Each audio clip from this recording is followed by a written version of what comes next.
Hello, welcome everyone to the Monday night live stream. Alright. Sorry about being a few minutes late there, but come on, y'all should be used to it by now, right? When am I not? When am I not? Alright.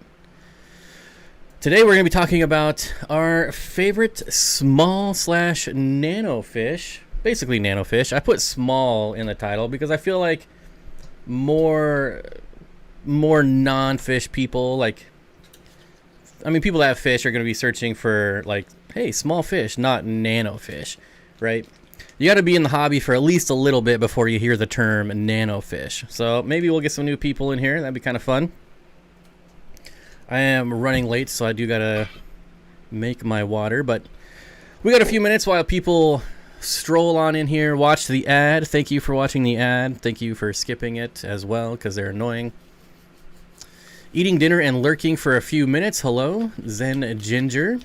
Good to see you. Ginger Grebel, Barbara, Audrey, Lumpy Dog, Texas Fish Room Fever. For anyone who doesn't know, made this hat, and either next week or the week after, we will be doing a giveaway for a hat. And I don't know if it'll be exactly like the one I'm wearing.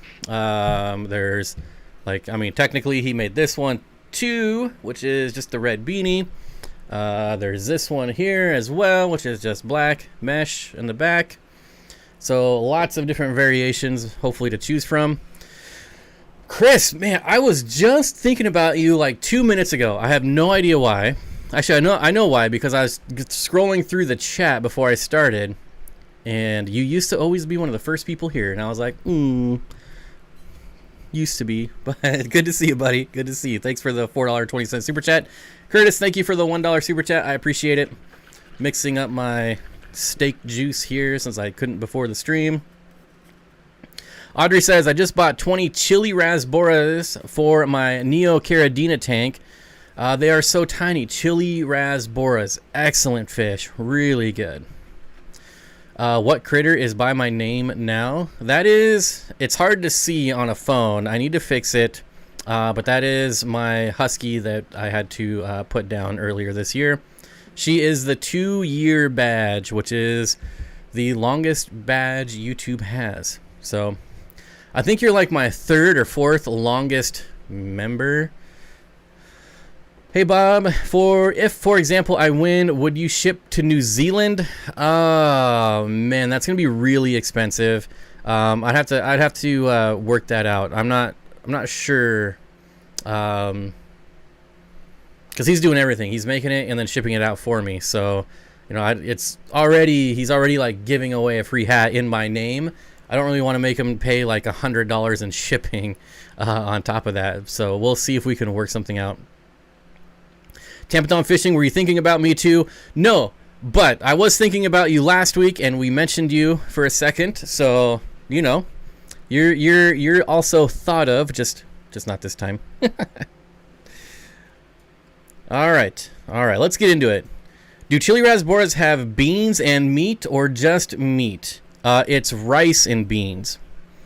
Rice and beans.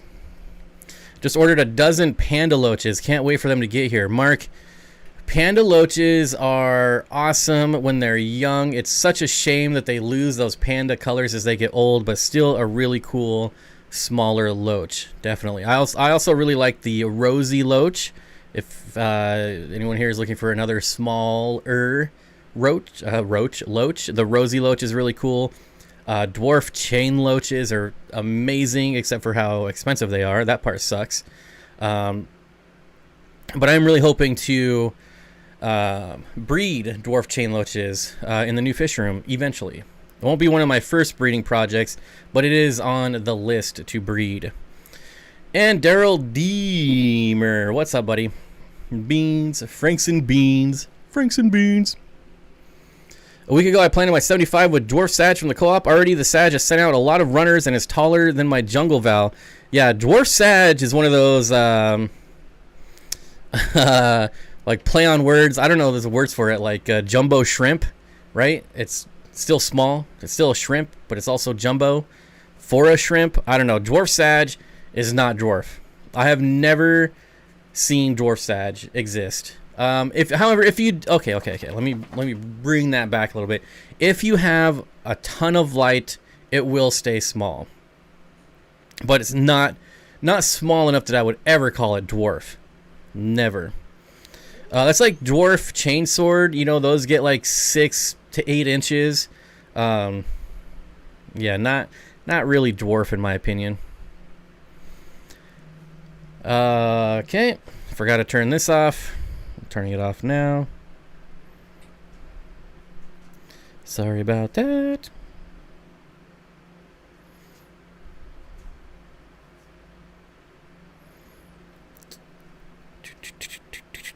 There we go.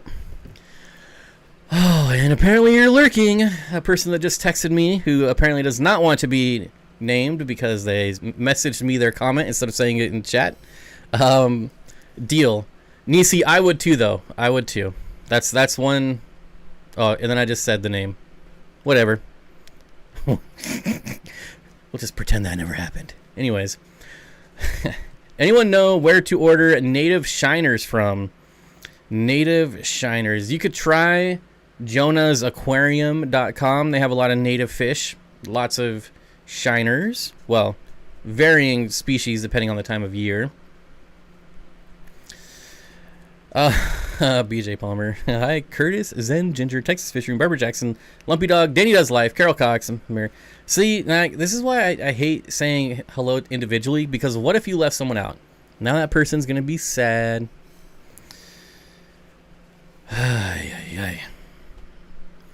If that's dwarf sag, I'm scared to see what giant sag is, or just regular Sagittary subulata.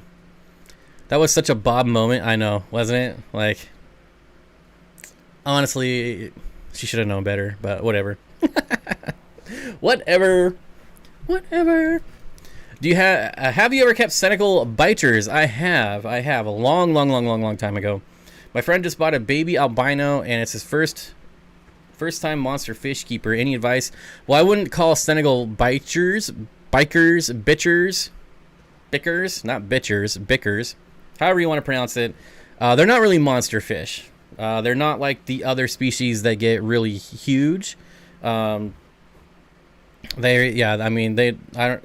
get what, like 10 inches. Not really a monster fish. Favorite Endler, Tom. I'm kind of boring, but I love my green, like lime green Endlers. Pretty basic, very common. I don't know, there's that green. I really like the green. I do like the Santa Maria Endlers, although I've yet to find a line that actually breeds consistently true. So they kind of lose their patterning over like a couple generations. I know Dan has a really good line, or at least he used to. I don't know if he still does. But all the ones I've gotten a hold of, they just don't breed true. But I really do like those ones as well. But lime green Endlers, my favorite. Those are just the ones I will welcome new people. Ember Tetras have been peaceful with Neocaridina shrimp in my experience. Yes, Ember Tetras will do great with shrimp. I don't know if I missed that question. I apologize. Or if you're just making a statement. I agree. Whichever. I agree. Anyone else enjoy the grueling process of growing a rainbow fry? Some of the slowest growing fish. But it's still fun as long as you go into it knowing how long it takes to grow the rainbow fish fry. Then you're okay. What I think is funny is like pseudomcgills are way smaller, but their fry are larger and they grow way faster. And technically not a rainbow fish, whatever, but still, you know what I mean. Howdy, y'all. Corkscrew Valve stays comparatively small, 6 to 8 inches. Thank you, Alex. And let's hope I don't do that again. I hate that. I have Endler hybrids. When I moved, I put all my guppies and all my Endlers in one tank. And now I'm getting some pretty crazy stuff in that tank. It's pretty rad. I can't lie. It's super rad. What's the smallest living fish? Randy, I used to know that off the top of my head, but now I would have to Google it. I don't remember. I'm sure someone in chat will say it before I'm able to Google it. I just renewed my credit card info so I can remain your longest member until 5/25. Director Jamie McDonald, welcome to the live stream, buddy. I appreciate it. Dannykin Aquatics, what's going on, buddy? Have you ever had any luck with neons? I got 10 5 days ago and lost half. All tank parameters are still what they are what they need. Is it just bad genetics? I've only found one good source for neon tetras, and that fish store closed down. But it's the same thing with cardinal tetras, and rummy nose tetras are another one where it's like really hit or miss, and more than often it's miss, where they just slowly die off over time.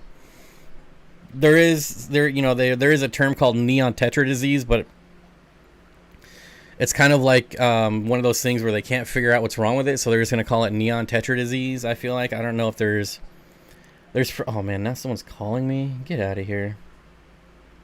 Jeez. Uh-oh. I might be getting yelled at now.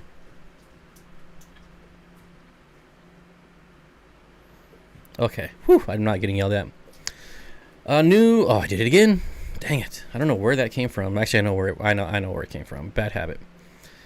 New local Austin, Paul McCarthy Ranch. What? Oh, you're saying hi to everyone. God, so confused. All right. Anyways. Now I've said hi to everyone. Anyways, did I miss Fish Tank Barn with the $3 super chat? Mike, I apologize, buddy. Yeah, there it is with the fist bump. Boop. Sorry, man. Good to see you as always, Mike. I have 10 cardinal tetras out of 15, but the remaining 10 have lasted a year and a half. Yeah, that's kind of the way it goes. Like the last time I did neon tetras, I bought 50 of them because I wanted to end up with a couple dozen. So I think by the time it was all said and done, I had about 30. It's not me, Bob. You can send it directly to voicemail. Check. I need to like call and disable my voicemail. There's nothing I hate more than Verizon wireless voicemail. It is so awful. It is the worst. I don't know if anyone has Verizon wireless and you feel the same way, but it is the most annoying voicemail system in the world. Lisa, it's your birthday. Happy birthday, Lisa from KG Tropicals. Good to see you.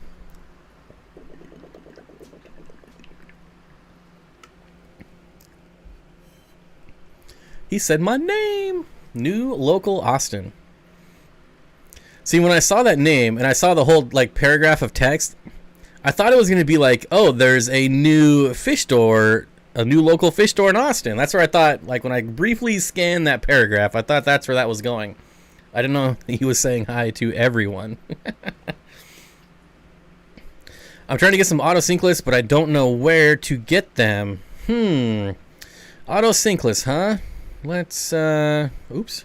I guess my internet was on that screen. Let's take a look.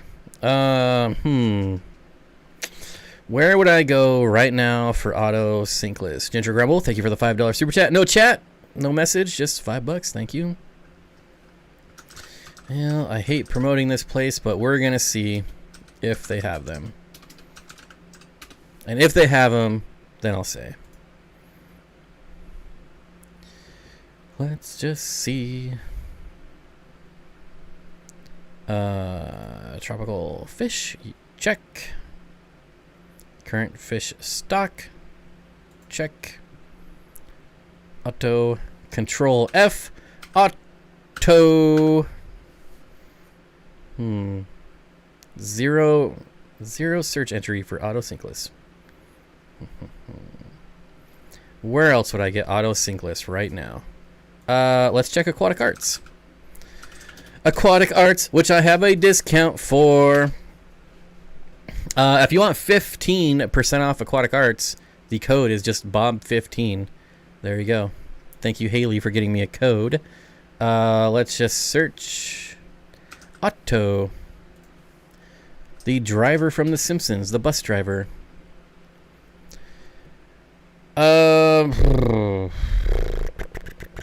Sold out. Autosynclus catfish. Sold out. Dang. Where else? I can check Dance Fish, but I'm pretty confident he doesn't have Autosynclus. But we will check there.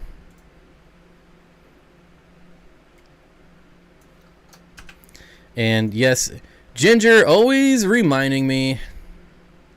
Zen Ginger, you are correct. Buy live fish here. Blink, blink. There's my affiliate. Gotta get that money. Pin message. There you go.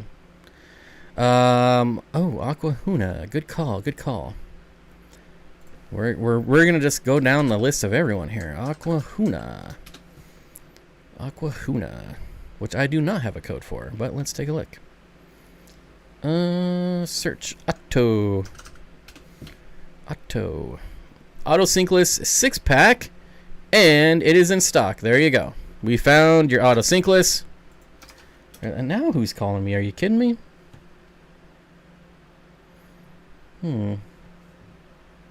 I almost recognize that number. Goodbye. Bob, I got my hoodie and sorry to FaceTime you last night while you were watching a movie and you had to decline it. Thank you. I don't know why anyone would want to FaceTime me because I will always deny that. But apology accepted, Lisa. Thank you. And what did I miss? $10 super chat. Friendly reminder, check your credit card expiration dates to ensure continuous membership and support of this channel. Thank you, Jamie McDonald. I appreciate it. Thank you for the $10 super chat. And Ginger, oh, I already got you, but thanks again. How long do quarries live? You can get quite a long time out of them. Obviously, it's depending on species, but well, it's average like 8-12 years. The dwarf species are going to be quite a bit less. Larger species tend to live a little bit longer, but Imperial Tropicals. Oh, now everyone's being funny and leaving me a voicemail. I see what's going on here. Imperial Tropicals. I do definitely support Imperial Tropicals. Like what they do. Mike's a nice guy, the owner. Otto. There you go. $2.99. We'll throw this one down in there too. There you go.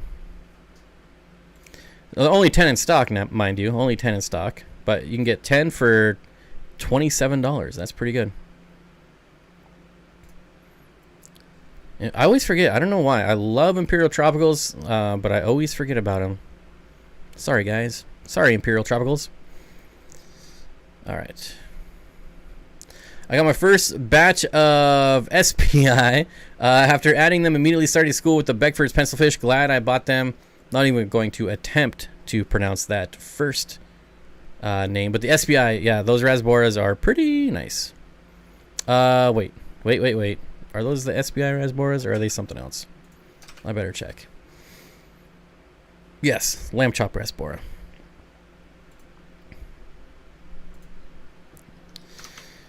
Okay, back. We're back. BJ Palmer says, Bob, I was saying hello to as many as I could for a special to me reason. I've been very sick for 2 months, and so many kind people dropped in to say hi whenever I would be lurking. BJ Palmer, does that mean you're better now? I hope. I hope. A FaceTime is an aggressive move. I agree. It's very aggressive. Very aggressive.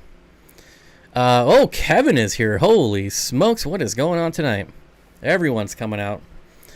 Would sinking carnivore pellets work for a bicker, or did it need other foods like bloodworms as well? I mean, they will eat pellets, and I've yet to see something turn down a carnivore pellet, or the massivore. I don't know. I guess I was thinking massivore, but sinking carnivore pellets, I guess that's any brand. As long as it's their, you know, there's some. I've tried a lot of like random food off of like eBay, and stuff just doesn't eat it. It's like if you search like algae wafers, for instance, and there's like just a bajillion algae wafers that all look the same that are sold by 100,000 different people. Like, I've never had good luck with those ones. I is getting better, Bob. I is getting better. All right. Good to hear. Good to hear. Lisa Kitty Tropicals, turns out the tank I was wondering about is stock is actually 43 gallons. A fish shell says, we love you, BJ. We do. We do love Billie Jean.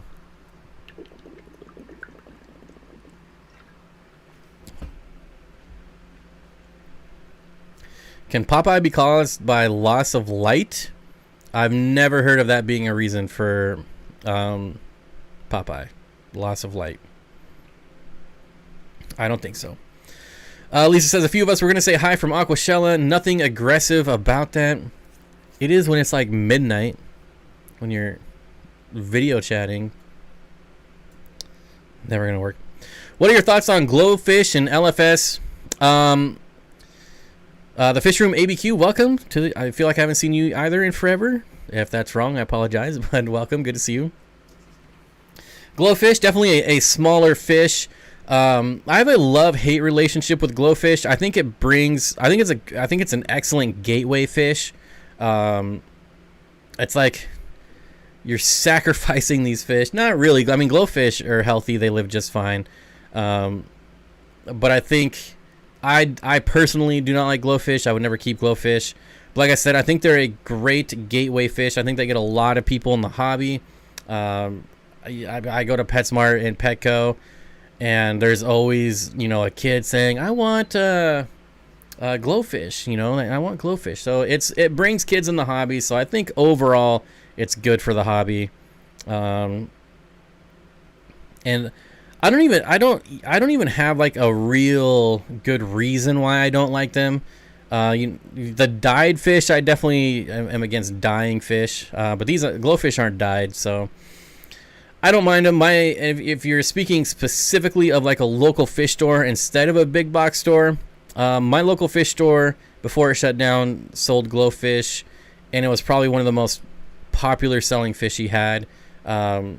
So it's just more revenue for a local fish store as well, but it doesn't have the revenue of having like dog and cat food in there as well.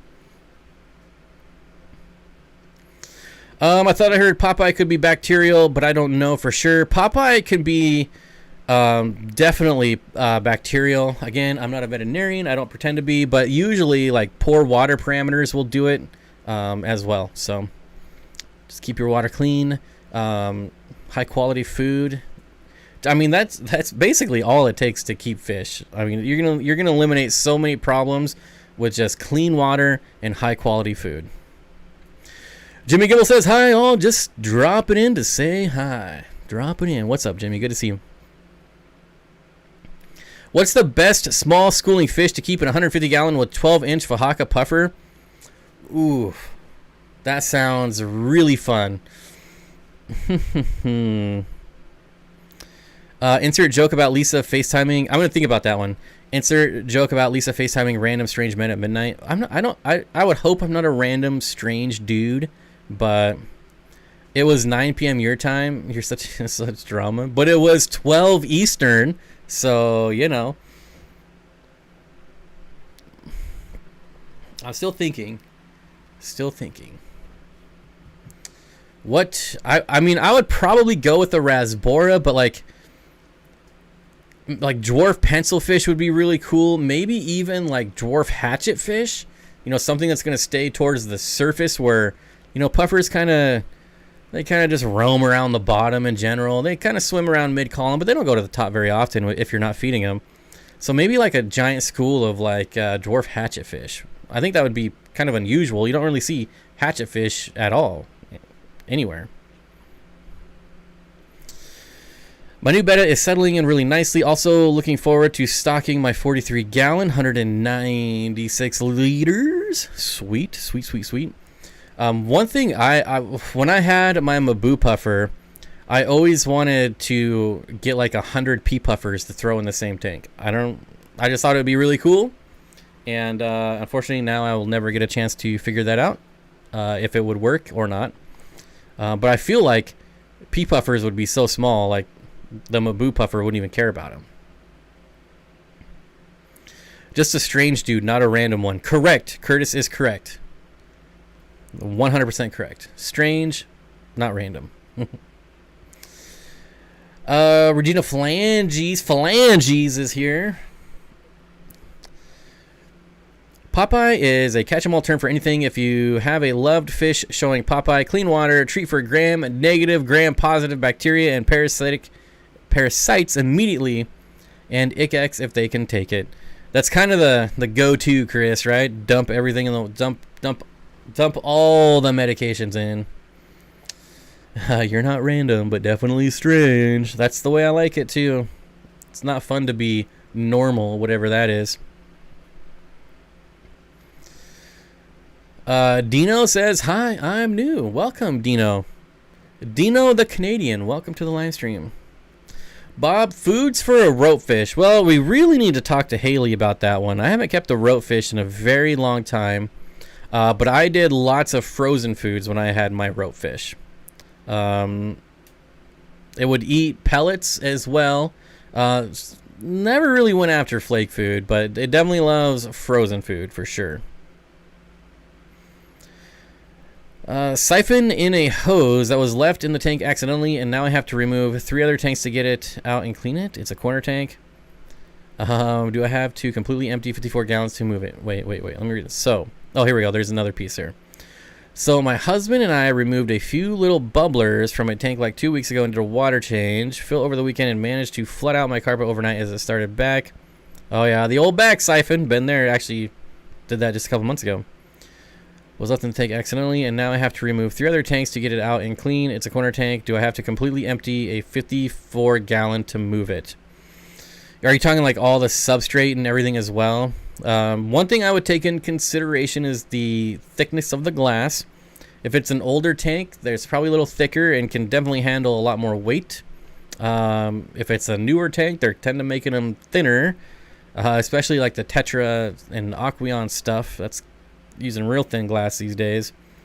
But I think if you're able to move it while supporting like the corners of it, I wouldn't worry about it. I mean, I moved a 75 gallon with the substrate still in it. I moved 150 gallon, not 150, 125 gallon with substrate and like a ½ inch of water and a few fish in it when I just moved here recently, and that was fine. Of course, 125 is a lot thicker glass, but it's doable. It's doable.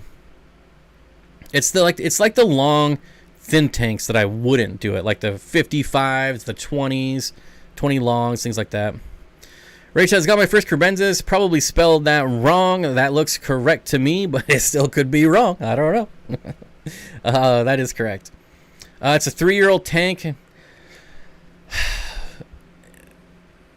I mean, honestly, if it was me, I would do it. But if you do it and your seals pop, don't get mad at me. I'm just saying, I would do it. Now, if you have like 6 inches of substrate, then probably not. But if you're just like a couple inches, like a normal amount of substrate, then yeah. PRJ since 1990. Thank you, Bob, for answering my question. You're one of my favorite fish tubers. Keep on keeping on, dude. Thank you, PRJ. I keep wanting to say PB&J, but PRJ. There we go. Anyone have any experience or thoughts with Betta macrostroma? Looking to get a pair soon. That is a fish that I have not kept yet, so not a lot of advice on my end, unfortunately. Maybe someone in chat can help you out.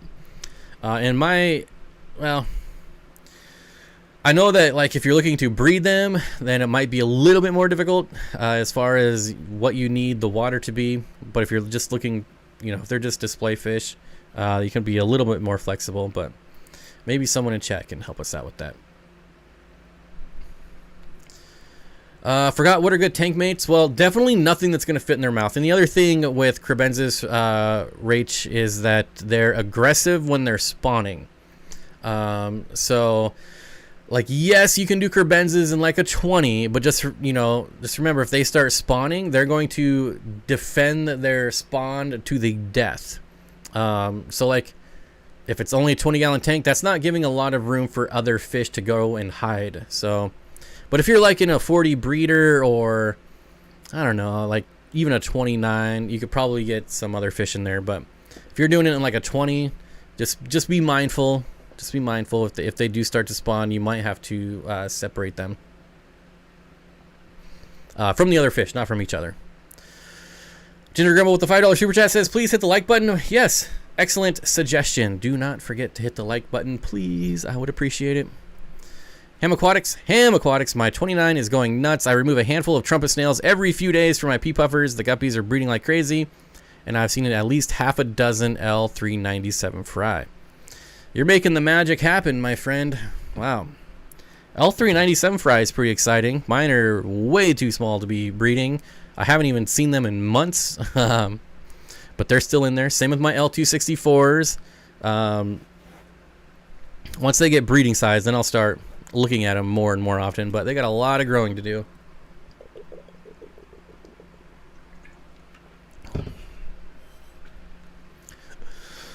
I had a pair of cribs I had a pair of cribs that successfully raised fry in a community tank because they were so good at protecting them. Never any damage, just warded anyone off quickly. Awesome. Good to hear freshwater sea. So, you know, maybe. I've kept and bred 3 or 4 different types of cribenzes, and I never did them with like smaller fish. I kept them with like rainbow fish, so I mean, rainbow fish are large enough that they're not going to bother rainbow fish. But if you had like smaller tetras or definitely smaller rasboras, then it might be a problem. 1.5 inches to 2 inches is good old aquarium gravel, no sand and rocks, but I can take the rocks out. Just didn't want to pull the plants. Yeah, I would just take the rocks out and call it good. Like, I have moved so many tanks with the substrate in and never had a problem, knock on wood. But again, if you try it and it shatters or the seals pop, don't come crying to me. Quarantined my grown angel that was given to me. Now it's up at the top, gasping for breath. Is it still in quarantine, or did you move it? Looking for success in fish keeping. Success.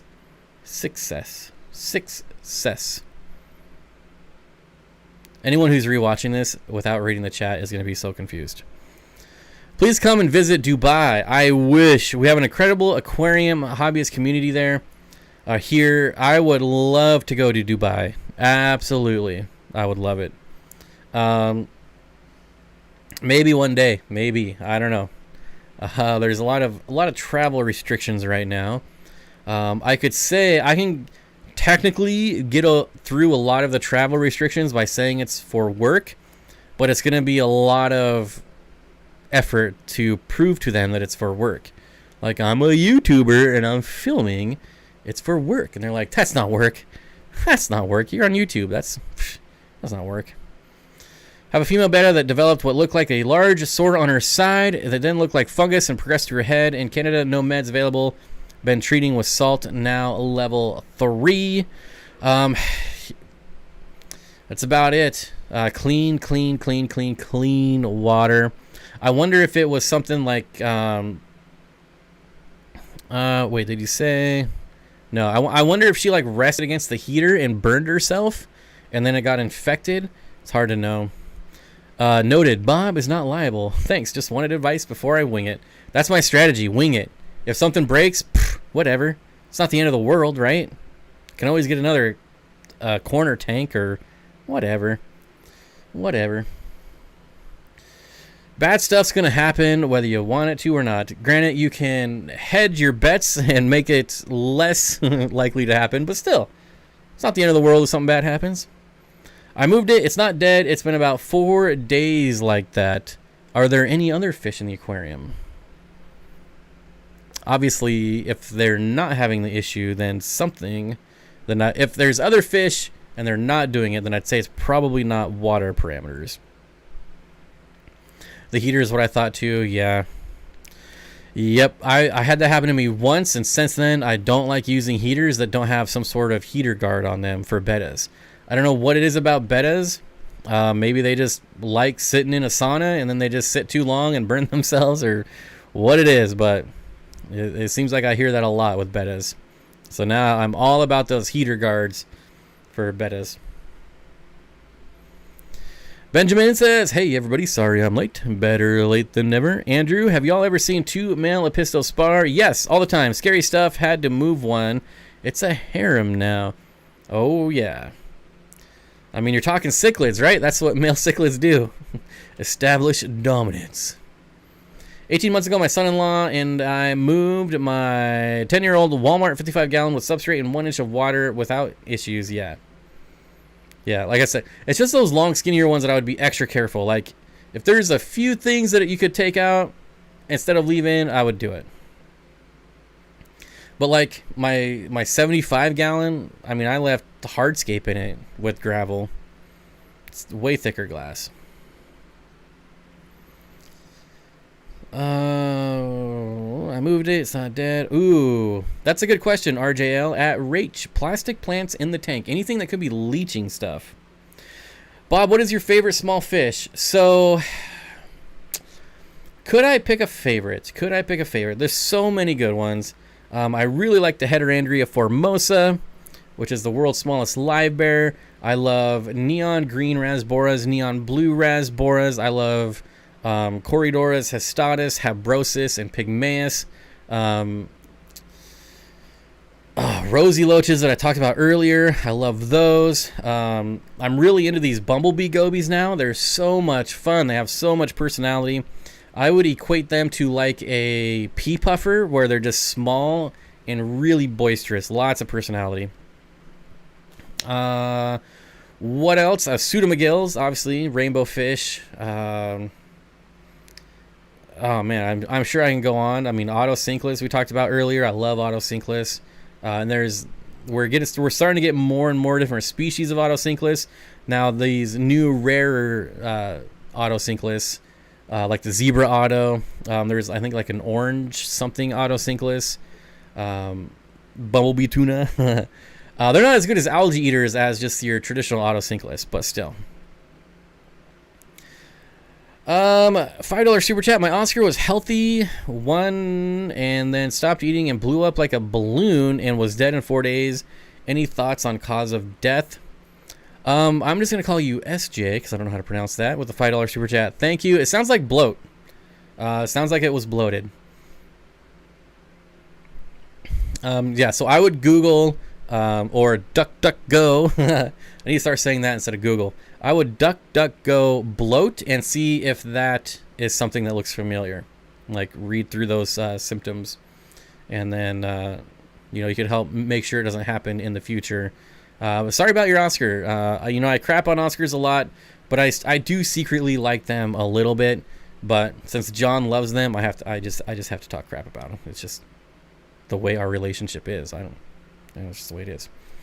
The Bumblebee Gobies live oh my gosh, what am I talking about? Bumblebee Gobies live well with pea puffers in my experience. Interesting. I would have never guessed that. Like, they occupy the same space. They both can be a little, I mean, the Gobies not so much as pea puffers, but you mean Duck Dynasty? I would have never have thought of putting those two together. I wouldn't ever even have tried it. So that's pretty cool. Bumblebee Gobies and pea puffers. Interesting. Oh yeah, the zebra Autosynclus. Yeah, they tend to be more carnivore. Like, they're omnivore, obviously. But yeah, none of the Autosynclus are going to be as good as just the regular old Autosynclus. I got 2 of them in a 20-gallon with 5 caves. Okay. Bumblebee Bobies? What? Is that what I said? Did I say Bumblebee Bobies? I don't know. I don't think I said that. Bumblebee tuna. Bumblebee tuna. Bumblebee tuna. Bumblebee tuna. All of the DOJs are cuddled up on the couch. DOGs, I can spell, are cuddled up on the couch. It's really quite adorable. I like, sometimes they all lay on top of each other and one will start dreaming and kicking the other one. It's so funny. I'm waiting for 10 Australian rainbow fish I just ordered to arrive. I like their body and fin shape, and they get big. I've had some monster Australian rainbow fish before. I think it's super underrated for a fish you can buy like for $1 sometimes when they're on sale. It's a really cool fish. I don't know. They're not very popular because they don't get a ton of color, but I think they're sweet. The Bumblebee Autos are even more delicate. I suggest drip acclimate for sure. They found me, Ace. No sweat. I really need to watch the second one. Oh, it's been so long. The secret to keeping happy autos is to keep leaf litter. I would agree with that. The tank I was breeding them in, and I wasn't specifically trying to breed them, I had a plant overflow tank where I was just growing stems and everything extra. Anything I cut off from my main tanks, I would throw in this plant overflow, and then I would, eventually sell those plants. But so it was just like this wad of plants. Like you couldn't even see from front to back or side to side. It was just full of plants. And that's the only tank that I ever got autos to breed in, or had them, not got, because again, I wasn't trying. So much for sleeping. We want to see Puffer. Okay, hold on.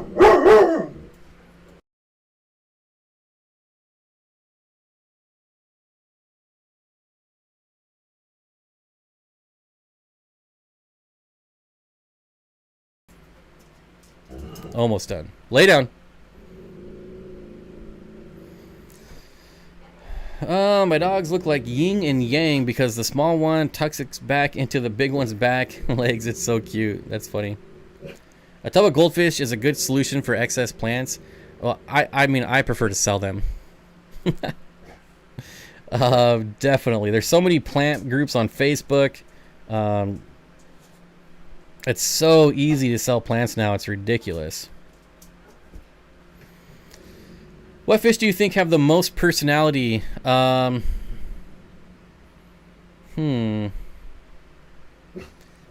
Dude, there's nobody out there. I just checked.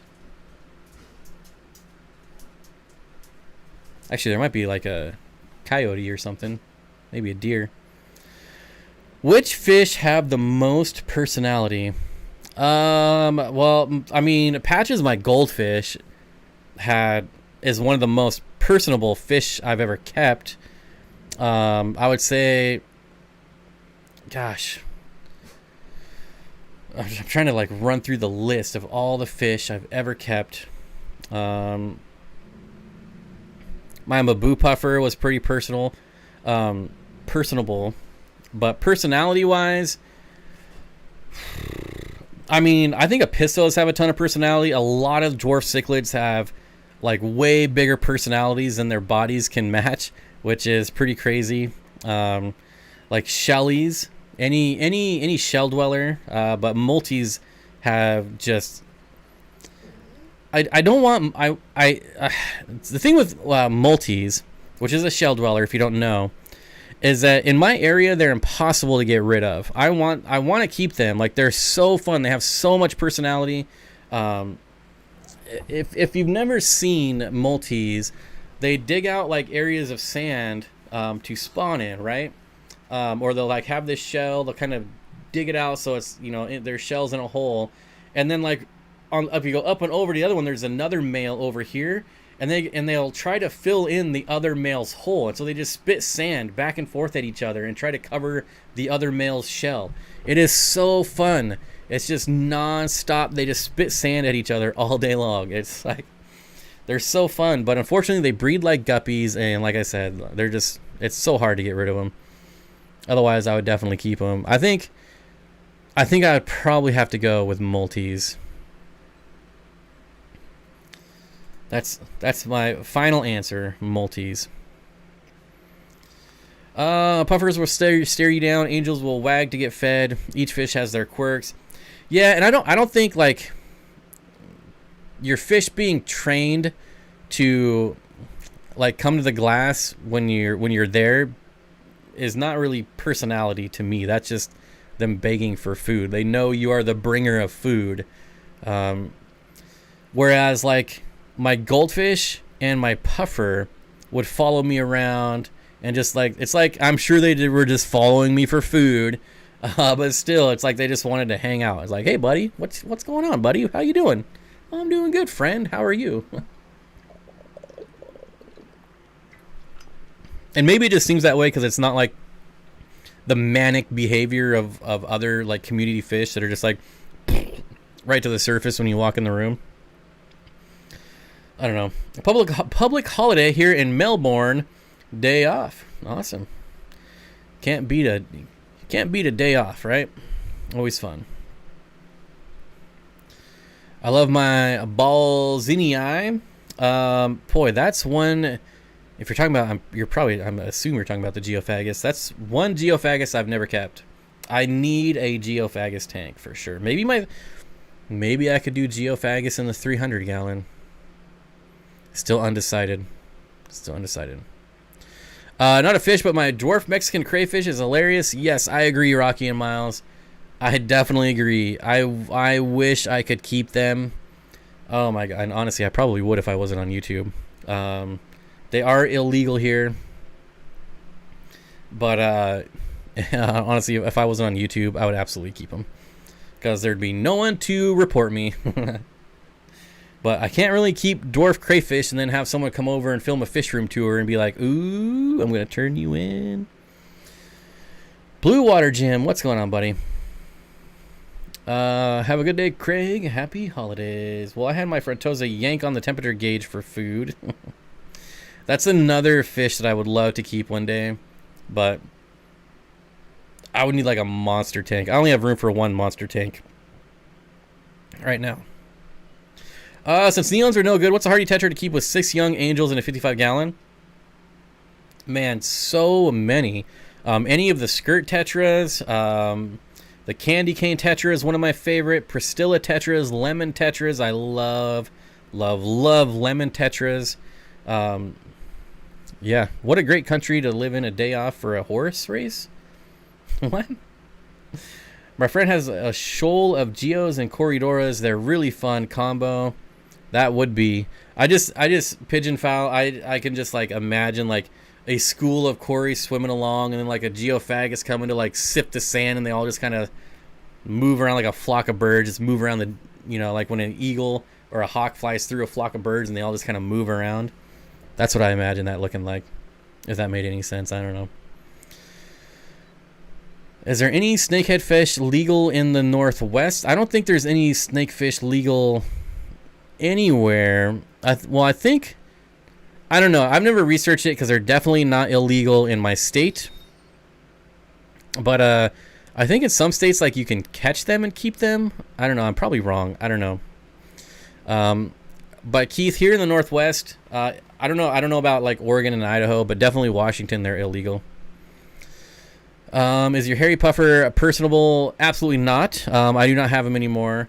I've tried hairy puffers twice, and neither time were they personable. They were at the start both times, and once they, I don't know what it is. It's like opposite. Normally, a fish is like scared, and then they get settled in, and they figure out that you're not a threat. They figure out their environment, and then they become personable. But the hairy puffers both were like outgoing at the start, and then just never moved. I mean, they're an ambush predator, so they're not going to move a lot anyways, but I didn't think they were very personable. What is my favorite algae eater? It depends. It depends on how much algae I'm really getting rid of. So like I love Autosynclus. However, if I have a lot of algae to get rid of, then my favorite algae eater is going to be a bristlenose pleco for sure. But if it's just something, it's just something in your tank to kind of eat algae every, here and there, you don't have an algae problem, but you get a little bit, then I'd probably go Autosynclus. It'll probably be my favorite. I'm old, living under a rock. What? All right. I plan on doing geos and severums in my 6-foot 90 gallon. 6-foot 90 gallon. Is that like a 5-foot tank? I've never heard of that before. What's my fish room maintenance routine like? Water changes once a week. That's it. Do you ever get your Okefenokee from Aquarium Co-op from Randy? No. I know. So when I did the podcast with Randy, we were talking about the Okefenokee pygmy sunfish, and then he ordered them, and then apparently, even though it let you buy them on the website, they had none in stock. I think is what happened. I remember asking about it once, and he was like, "Yeah, they didn't have them in stock." So I think it was like one of these places where they're like based in Florida, and when you order something, like they go and collect it, and then I mean, I'm just guessing because the place was based in Florida, and then they just couldn't find any. That's what I'm guessing happened. Just got a free tank today. Awesome. It's exactly like a 55, except it's a 36 inches long. Not sure what size it is. Would Mbuna be okay in this tank? 36 inches long. So it's like is it a 29 gallon? 29/30 gallon is 36 inches long. Maybe dwarf Mbunas. But if it's thin, like front to back, probably maybe dwarf Mbunas. Maybe. I will be lurking while driving home, Danny Aquatics. And I put bushy nose plecos with my cichlids and pea puffer tanks. I have labs and zebras. Labs and zebras would be perfectly fine for bushy nose plecos. Puffers, they'd probably be fine with puffers as well. You gotta remember, like, bristlenose plecos are armored catfish, so they can take a little bit of a beating. I've always kept bushy nose plecos in my African cichlid tanks and never had a problem. Never.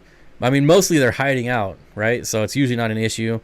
Anyways, like, they'll come out at night and feed off the glass, and if they're not being bothered, then they'll come out during the day too. But if they're being bothered, they're just gonna go hide in the rock pile until night and then come out and feed.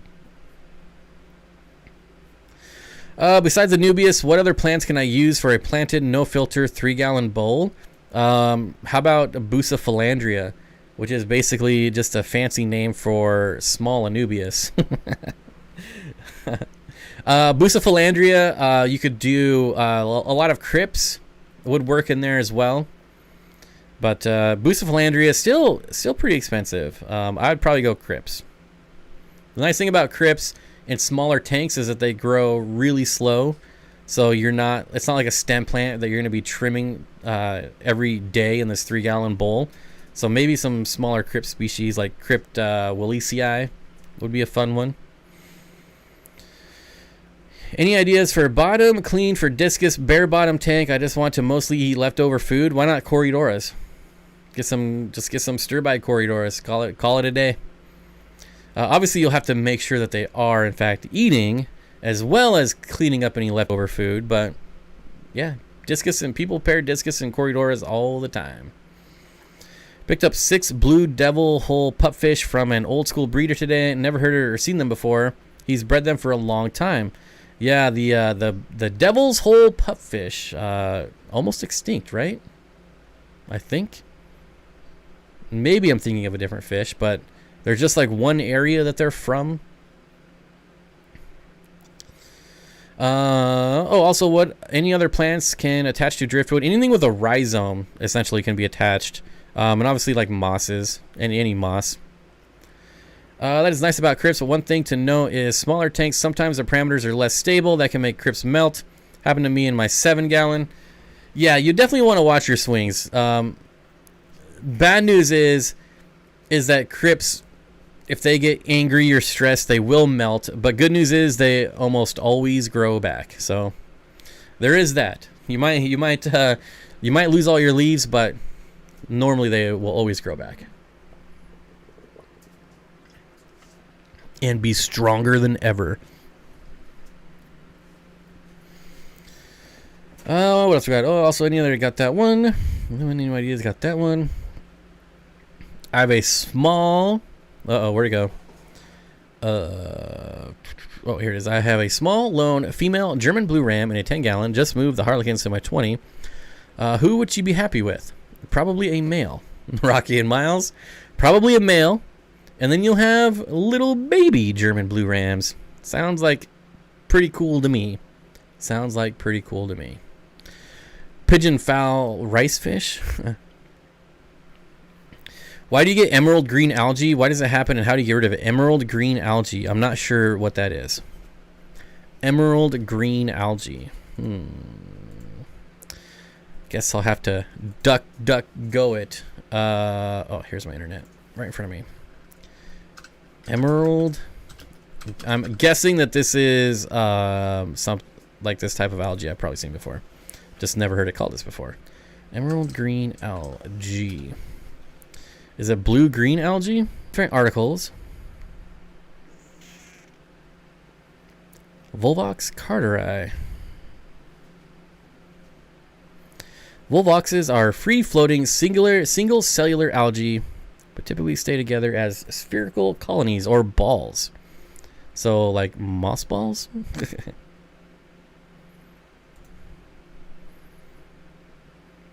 I don't know if you're talking about moss or blue-green algae. Well, moss isn't. Moss is algae too, but... Are you talking about the slimy... Rach, are you talking about this, like, the slimy blue-green algae? How about that? How about I just ask you? What's the best way to help fins grow back on a discus from fin rot? Clean water. Pristine, clean water is the best medicine. Do I know anything about Bumblebee Cats? Yes, Randy. They hide and you will never see them. I'm talking worse than keeping any pleco. I have a Bumblebee catfish, and the only time I ever saw them was when I changed out the substrate every couple years. That's it. The only time. And it made it such a pain because I specifically had to sift through the substrate to find them. Such a pain. I'll never, ever in a million years will I ever keep them again. Maybe someone else had a different experience, and like they wouldn't even come out to feed. Like they only came out at night. Like I could go in there at night and shine a flashlight in the tank, and sometimes I would see it. Have I ever kept Celebi's rainbow fish, farm fish and freedom? I have. Absolutely I have.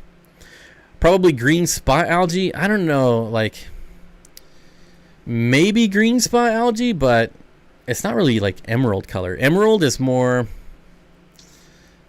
no, I don't think so. It's really dark green. It's on wood and glass. You have to touch it and see if it's slimy. Oh, just touch it a little. Just a little. Just quickly. Just for a second. Let's see. Curtis Schindler, you only have algae in one of your tanks. You are so stoked. I have algae in one of my tanks, and it's a burgundy color, kind of pretty. Yeah, that weird like reddish freshwater algae. It's pretty crazy. You get that red algae in saltwater a lot, but I've only gotten it in like my African cichlid tanks where the water is a little harder. Ginger Grubble with the $5 super chat. I love when the lights go out in my tank, but there is a lamp on and I can see the silhouette of the fish through the tank. Zen Ginger says, thanks, Ginger. Zen Ginger says, thanks, Ginger. I agree, Gingers. Are Celebi's mop spawners? Ooh, that's a good question. I've never tried to spawn them. That is a very good question. My instincts want to say yes, but I could be wrong. I've never even attempted to breed these fish. Honestly, these guys were, every time I've kept them, they've been like super duper delicate, so I never really tried. Egg scatterer. Let's see. Yes, spawning mops. Spawning mops. So there you go. Get yourself some moss and some spawning mops. Won't know till you taste it. I know what. Wait, Steenfott Aquatics. You know what stinks? Dead mystery snails. It says I bought a 5-gallon kit, and with buying plants, etc., it was $90. 1 week later, Petco is selling a rimless planet tank on sale for $12. That does stink. I thought you meant like literally stink. Literally. Like literally stinks. That's That's always the worst. Oh my gosh. When I was in retail, I can't tell you how many people came back like, I just bought this yesterday and now it's on sale today. And I'm like, sucks to be you, doesn't it? No, really, I was like, well, we'll just give you your money back. But still, like, you don't got to make a big deal of it. We'll give you the difference. Like, everywhere we'll give you the difference. It's not a big deal. It's blue-green. I got a second look. Awesome. Blue-green algae. Yes, so there's lots of things you can do to get rid of blue-green algae. You can dump salt on it if you want. Hydrogen peroxide, if you want to spot treat it, will work. Although not the most effective. It's actually bacteria, so you can do any type of antibacterial meds. But my go-to for blue-green algae is just black out the tank for 3 to 4 days, and it all dies off really fast. And keep your filters on, because your filters will pick it up as it dies off. So if you have like really good filtration and you just black it out, and then like even if you come back like 5 days later and take your blanket or whatever towel off your tank, like it'll just all be gone. It'll just disappear in your filter. Dead mystery snails, perfect answer. Yeah. Or Anubias rot. Oof. If you've never experienced Anubias rot, count yourself lucky, because Anubias rot is foul. So foul. Dare I say worse than dead mystery snails. Oof. Definitely worse than prime. Both are far worse than prime. And prime smells really bad.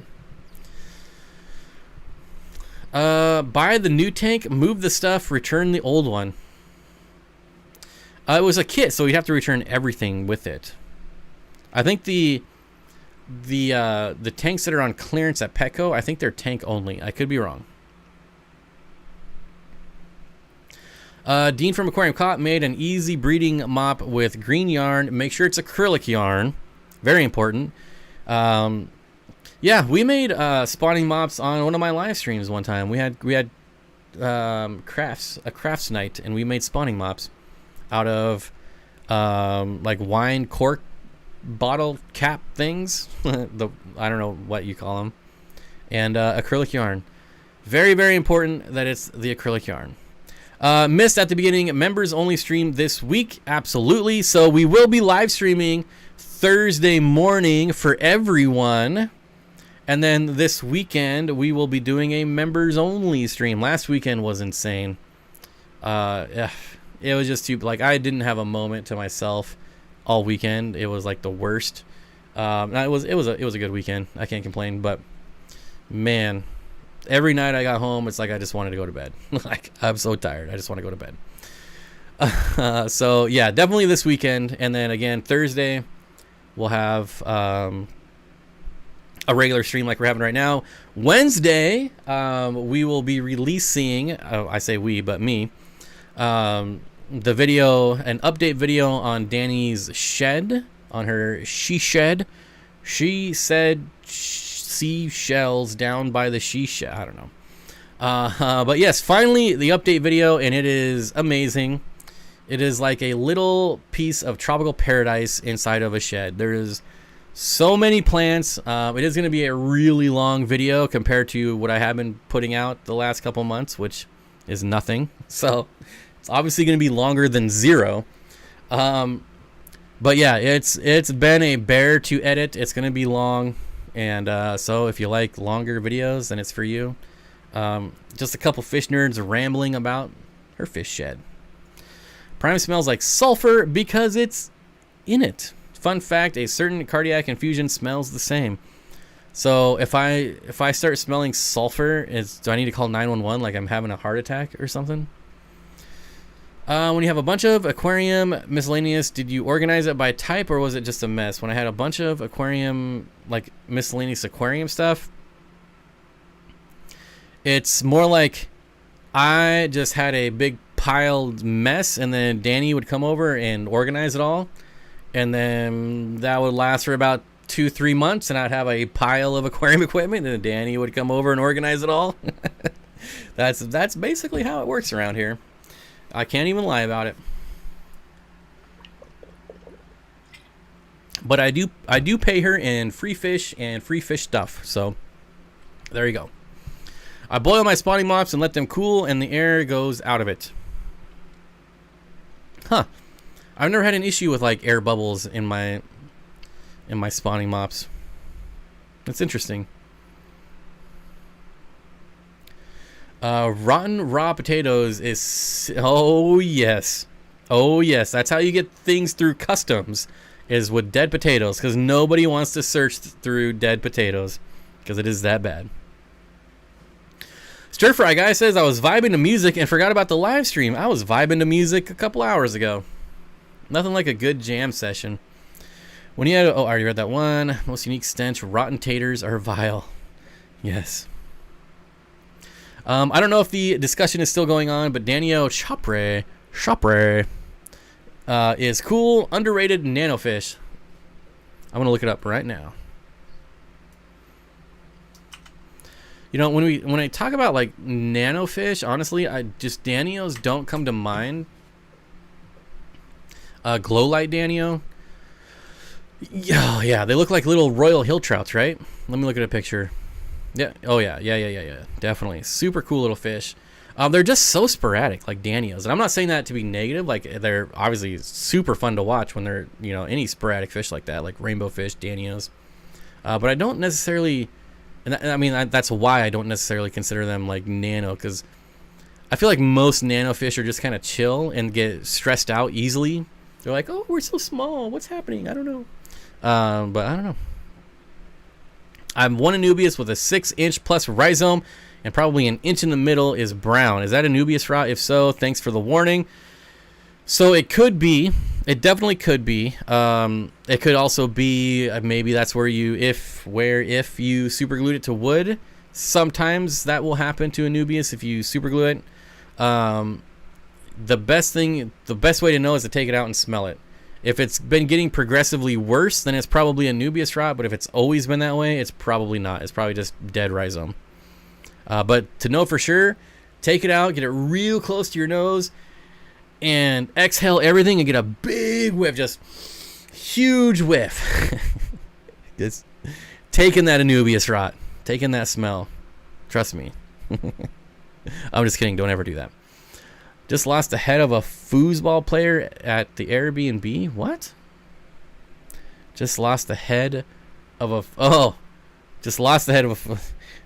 That was like so random. It confused me for a minute. Can you... you need to find it and super glue it back on. Dang.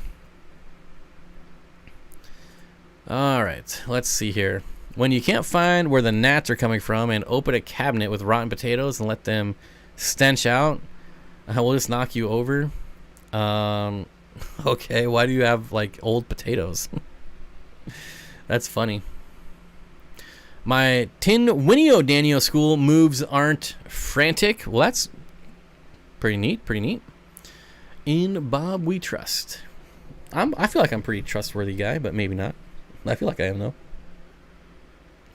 Sweet, learn something new. Tomorrow I'll huff some Anubias rot. I'm telling you, man. You'll have a story to tell for a long time if you do. It's like when I bought frozen clams and left them in my Jeep in the summer and went back like a week later. It opened the door and I was like, all right, I found my clams. I didn't even have to look. I just knew. Could smell them. My favorite nano fish is the long fin cherry barbs. Why the long fin version? You just like the long fins? That's right. That's perfectly fine if you. I'm just curious. I do love cherry barbs though. I've said this before. They're one of the fish. Like, it doesn't matter where you buy them. If you feed them right and keep them happy, they'll just get super red. I bought them from PetSmart. I bought them from Petco. I bought them from small fish stores, wholesalers, importers, and you treat them right and they always just get super cherry. Any updates with the fish room? Are any updates going to be on the channel soon? I believe not this next video, but the video after will be the first video from... Well, that's not true. The last video was from in the fish room, but so the second video being released is the first like video of an aquarium in the new fish room. So there you go. That was a lot to say without really saying anything. I apologize. The long fins just make them stand out a little more. Yeah, absolutely. Absolutely. Do you know if Higer tweezers are good? I just buy like cheap eBay tweezers. Like I buy like dollar store scissors. Like I don't understand the need of spending like $15 on tweezers and $20 on scissors. I don't know. I don't know. Granted, I've never done it, so maybe there is something amazing that I'm missing out on. But I just find the cheapest. Like I don't care about name brand. I just find the cheapest. Like it's a couple metal prongs. Like can a company really make it better than the other? I don't know. I went to Louisiana during Hurricane Katrina. The smell of New Orleans without power and all that seafood was worse than any potatoes. Oh, man. Oh, man. If you go to the geysers in, like, Yellowstone, that's pretty rotten. I mean, it's sulfur, so it smells like rotten eggs, and it is horrid. That's pretty bad, too. Like, I was not prepared for that smell when I went to Yellowstone and saw, like, Old Faithful, and you walk around the geysers. Oh, I just thinking like, oh, I kept thinking like there was rotten eggs somewhere. I was a kid. I didn't know about sulfur. I just like, where are the rotten eggs at? Like, what is going on?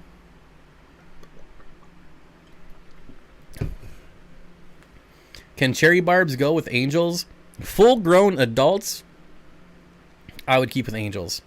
But most of the ones you're going to buy at like Petco and PetSmart are going to be too small to go with adults. So to go with adult angelfish. So you want to grow the cherry barbs out till they're adult size. If I had a 2,000 gallon, what would I stock in it besides rainbows? Well, there would be rainbows in it. I mean, obviously. Other stuff that I would put in there as well would be a giant school of hatchetfish, a giant school of corridoras.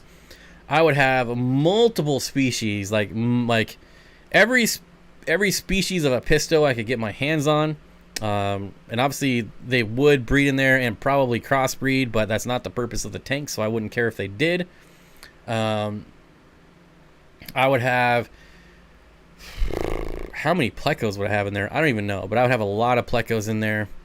Just think community, like a giant school of like neon green rasboras, just all community fish, all community. I wouldn't have monster fish. I would have all smaller community fish. Same here. I bought a whole aquatic plant tool set for $15 on eBay. All the same. The scissors cut, the scraper scrapes, and the tweezers grab. The tweezers grab.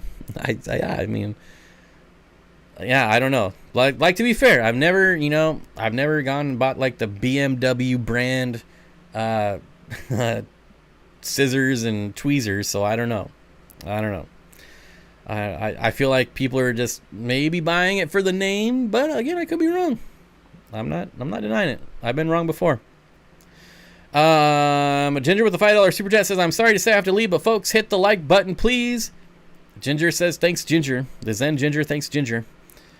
Yes, thank you. And again, don't forget to hit the like button. Nisi's here. I told you I wasn't getting yelled at earlier. Was driving earlier, all the things I was thinking about your live, why you got a name drop, should I call and leave the most annoying voicemail to push the voicemail hate further? Mara Rasbora? Why have I never heard of that before? It kind of looks like a cross, like a chili rasbora and a strawberry rasbora. I've honestly never seen this before. Interesting. I still gotta fix this so I can show the internet on the stream, but I haven't. If I had a 2,000, I'd probably do basically the same thing you just said, but Maboo Puffer. Yeah, I think I'm good on puffers for a while, to be honest. If I ever get another Maboo Puffer, it won't be for a very long time. Very long time. And welcome, Nisi. Welcome.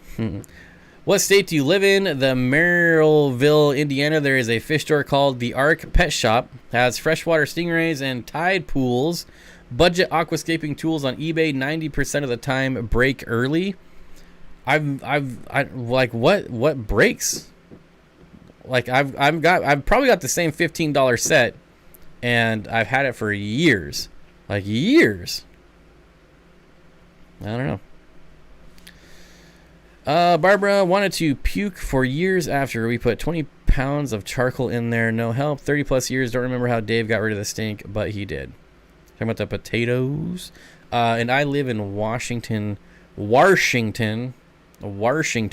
State. I drove to a client's house yesterday. He was standing outside with a sledgehammer and was about to smash a 4-foot tank. I quickly jumped out and said, "What are you doing?" I scored a free tank. That's an interesting way to get rid of a tank. I feel like I would rather not pick up thousands of shards of glass, but I don't know. Do tweezers rust or break apart? I mean, are you keeping them in the aquarium? Like, that's the only way I can see them rusting. But sure, I mean, I get it. It makes sense. Yeah, they would rust. I don't know. I mean, I towel mine off when I'm done using them, so maybe that's why they don't rust. I don't know. Based on regular experience with household scissors, yes, you can make nicer ones. Henkel's scissors, cheapy ones. Oh, yeah. I mean, to be fair, I don't use dollar store scissors like anywhere outside of the fish room. Like, I have really nice scissors for cutting meat. So I'm not saying that there's not a difference.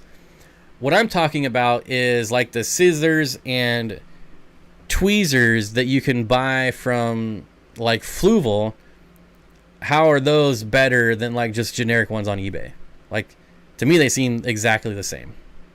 Like the actual aquascaping scissors, not like the household scissors, but aquascaping scissors. I'm sorry, that's what I meant. Bob, have you been feeding brine shrimp? Adult brine shrimp. Yes, adult brine shrimp. And also, I have a ton of mosquito larvae right now, so I've been feeding lots of mosquito larvae. It's been freezing here, so the brine shrimp aren't reproducing that fast, if at all. So I kind of stopped scooping them out of the pond, but there's still quite a bit. I just noticed that there's not quite a bit of new ones, so kind of laying off my brine shrimp pond probably until spring. Be careful toweling off your scissors. Cut myself in the past. I am definitely not a careful person. Hence why the whole back of my hand is burned. Not the whole back. Actually, just a really small portion. That was an exaggeration. Do you know anything about stone cats or banjo cats? Yes, I have about 20 banjo cats. I would compare them to bumblebee catfish, except the banjos will come out when it's feeding time. That's the nice thing. You could drop in... whether it's flake, live, or frozen, they will always come out of the substrate, and they're super fun to watch when they burrow back in. But outside of feeding, they're probably always going to be hanging out in the substrate. Every once in a while, I find one like just hanging out on top of the substrate, but I'm thinking he was just like moving to a different spot, and I happened to catch him in between moving. I'm getting a new place. I'm moving over here a foot.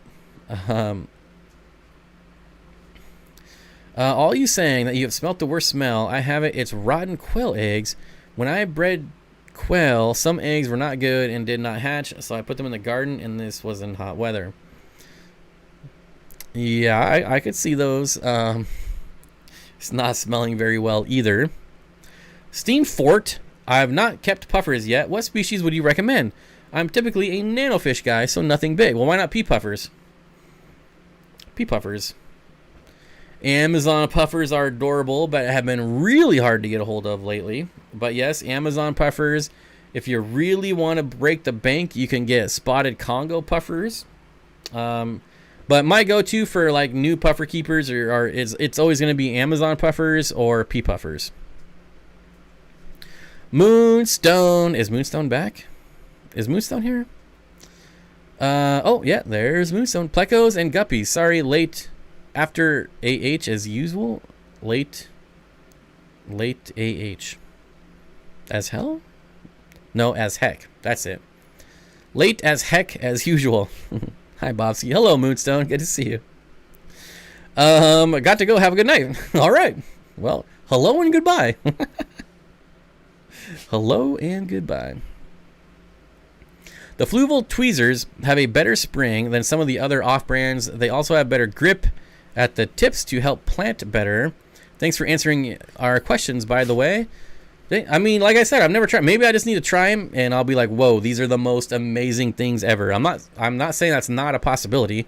I'm certainly not saying that Fluval ones are not any better. Like I said, I've never used them, so I can't say that. But like, it's just like the cost difference. Like, you can get the whole set for $15, or you can get like one Fluval tweezer for like 20. I mean, I don't even know what they are. I guess I should let me look them up first. All right, before I put my foot in my mouth again. Let's just let's look.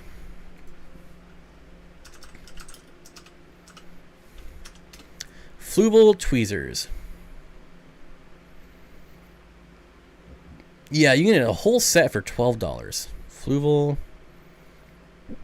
Oh, excuse me. I don't know how much the Fluval ones are, though. See, like, here's some tweezers that are $18 for just the tweezers, but they're 2 feet long. Like, I instantly want to buy that just because it's 2 feet long. 2 feet long tweezers sound amazing to me. I will say also, like, there are some, like, super duper cheap ones where they're really thin and they're useless. Like, they're so thin they don't even grab anything. So there's definitely like the $3 tweezers that I'm seeing here. I wouldn't buy those. But every time I lose my tweezers, I just buy like this $20 set. You get 4 tools and a little bag to put them on and put them in. And I've never had an issue with one of those. I'm trying to find the Fluval ones.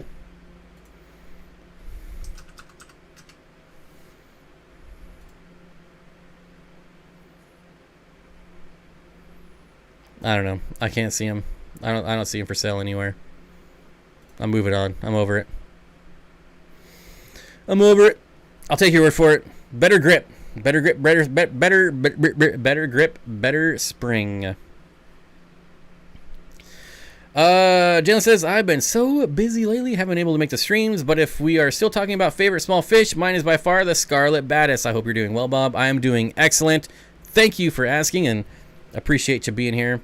Any of the baddest fish. I really like the Tiger Dario, or the Black Tiger Dario, over the Scarlet Baddest, but both are really, really awesome. Coolie Loaches, Pygmy Corridors, Stone Catfish, and Wrestling Halfbeaks. I have them, and they are all amazing small fish. I agree. Coolie Loaches, I don't know why, but they just never come to mind. I just never think about them. But yeah, Coolie Loaches are amazing. Like, I would love to have a tank just full of Jungle Val and like 1 billion Coolie Loaches. I don't know why Jungle Val, but I would love it. Probably because I can't grow it for crap. I saw some extremely long, probably 3 foot long tweezers at Coachella, but they were like $30. Coachella.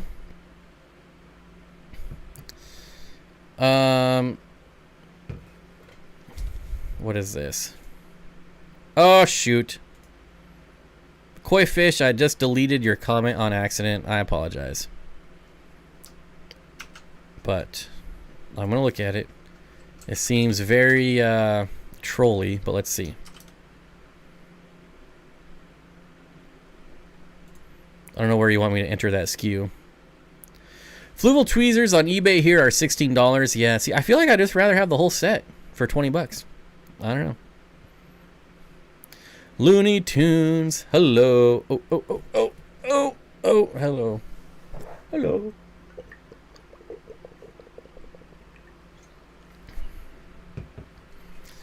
I would pay a decent amount of money for some 3 foot long tweezers if they were actually like really stout and good. Because I hate reaching into the bottom of a 125. I hate it. I do not like it. Gets my sleeves wet. Ugh, it's the worst. Yes, the tigers are great as well as the blue baddis. I love them all. Yes, I would love to get some baddis in the fish room. Honestly, the only reason I like Black Tiger Dario over the Scarlets is because they're more rare. That's it. They have like the same personality. They're both equally awesome looking. And probably the best like nano predator type fish. But any recommendations for a small predator fish to help control platy and guppy populations? Maybe like peacock gudgeons? Maybe? No trolling here. JB Prince Company UA123. Is this like am I supposed to search this on Amazon? Is this where you want me to search it, or just DuckDuckGo it? JB Prince Company. World's finest chef tools and equipment.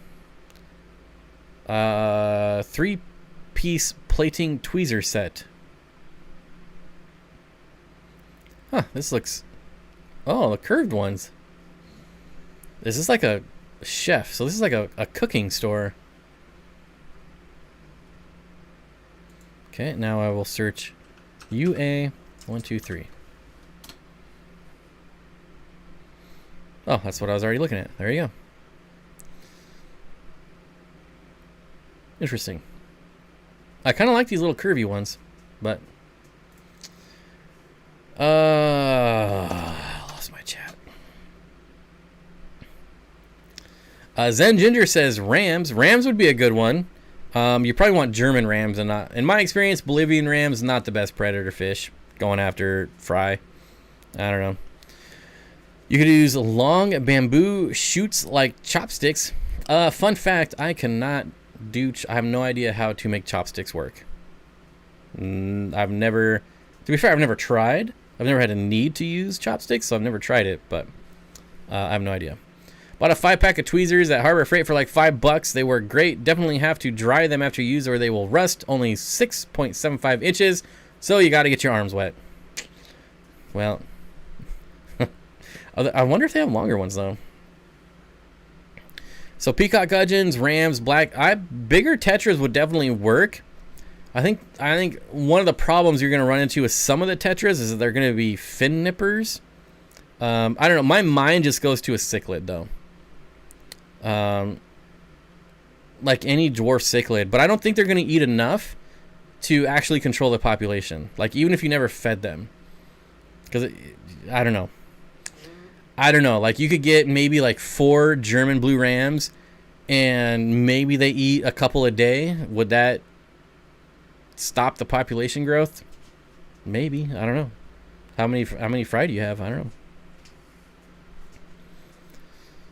I can make chopsticks work, but I've been told I don't actually use them the right way. I mean, I could make them work too if I put one in each hand and just be like, and pick up my steak and then just gnaw on it. Sure. I make chopsticks work 2 out of 13 times. That's very specific. Very specific. They work about 6.23% of the time. I have a female betta in that tank already. Yeah, I don't think a betta is gonna do it. Yeah, betta would not be my go-to. Is Chevy Fish here? Chevy Fish is here. Chevy Fish, I'm kind of curious. Did you create a new account? Actually, I'm gonna look right now. I'm just curious. I don't know. Because you were a moderator on my channel, and now you're not. Which is very kind of suspicious. Let's see. We're gonna do a little sidebar here. A little sidebar, whatever. Okay. Or I could just wait for you to answer.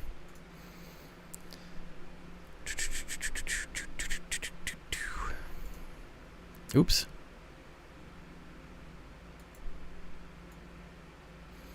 I have like 20 fry a day. Yeah. Yeah, it's definitely not going to control that. You would need half beaks are good fry eaters for sure. I think you just want a fish that's really angry and not even eat them, but just would kill them. But they're gonna kill your adults too. Let's see. My honeycomb cats are settling in, and it's so funny to watch them eat bloodworms. They freak out. Honeycomb catfish are some of the best fish in the world. Any of those wood catfish they're just awesome. I am always pro wood catfish. I have black phantom tetras and a 20-gallon with guppies. Works great. What would your least favorite nano fish? Least favorite. You know, we haven't talked about clown killies yet, which is kind of amazing for nano fish, but definitely not least favorite. One of my favorites, not least favorite. Least favorite nano fish. Man, that's a good question.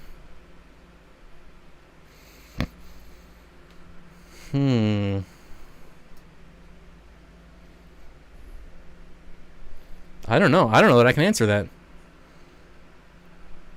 Least favorite nano fish. Red wing blackbird. Hello. Yeah, I can't think of anything. Least favorite nano fish. I don't know. You stumped me. I got nothing. Paul McCarthy says, good night, everyone. Paul, I hope you're doing well. Thanks for coming and hanging out. I appreciate it. Least favorite nanofish. I really got nothing. Pygmy Gouramis are good little predators. Cleaned out my hydra. That's a good suggestion. Man. Nah, see, I like puggy puffers. I like neon tetras. You cannot feed the tank for like 2 days. Will not kill adults, but babies would die. That's true. I mean, well, maybe some of them will fry, but I bet there's tons of just micro fauna in there for them to feed off of. Gold tetras are amazing. I think a school of gold tetras, like a really large school, is pretty cool looking. But I mean, that could be said about any fish, like a large school of any fish. Tiger barbs are my least favorite. They are just jerks. I don't know that I wouldn't call them nano fish, but definitely small fish. I put them in small, but to me, there's like small and then there's nano.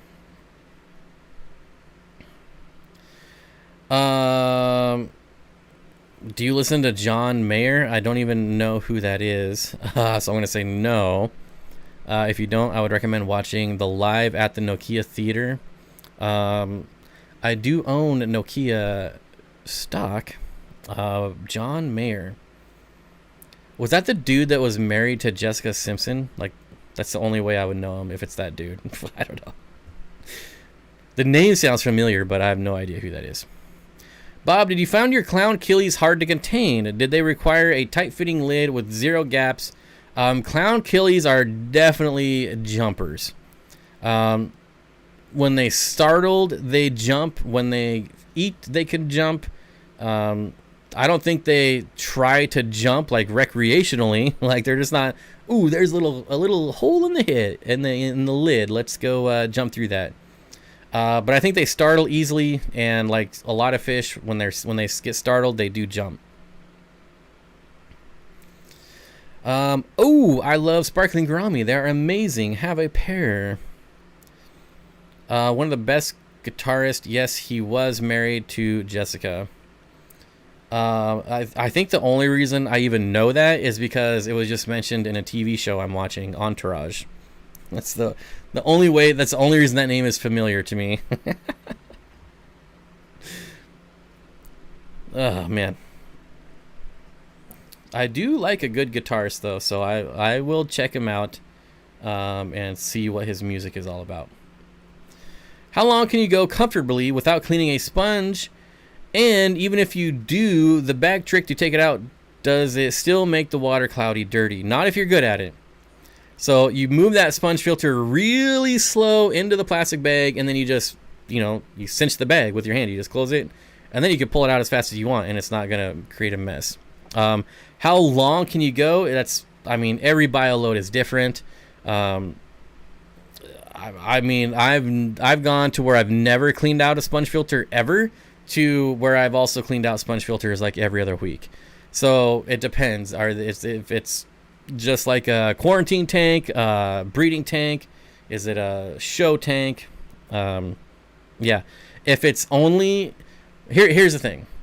If your sponge filter is only for biological filtration, then you never need to clean it. But if you're also using it for mechanical filtration, then yeah, you'd want to clean it. Otherwise, it's not ever going to remove any waste, like any mechanical waste. Every time I feed my rock Achilles, I always count them after closing the lid. Yes, and also doing water changes. A lot of fish jump during water changes, right? There's a lot going on. You're moving, if you're using a python, you're moving the thing around in there. So I always lost bloodfin tetras when I was doing water changes. Like, even with me like being super careful and watching and inspecting and just going super slow, I swear, like, the bloodfin tetras are just the worst at jumping out. Like, oh my gosh, what is this hose? Screw it, I'm jumping off to my death. Like, man, they're crazy. And for anyone who doesn't know, rock Achilles is another name for clown killifish. But yeah, man, so annoying. And bloodfin tetras, some of the best schooling tetras out there, but they just love to suicide too much. It's just insane. It's crazy. I hate it. It's annoying.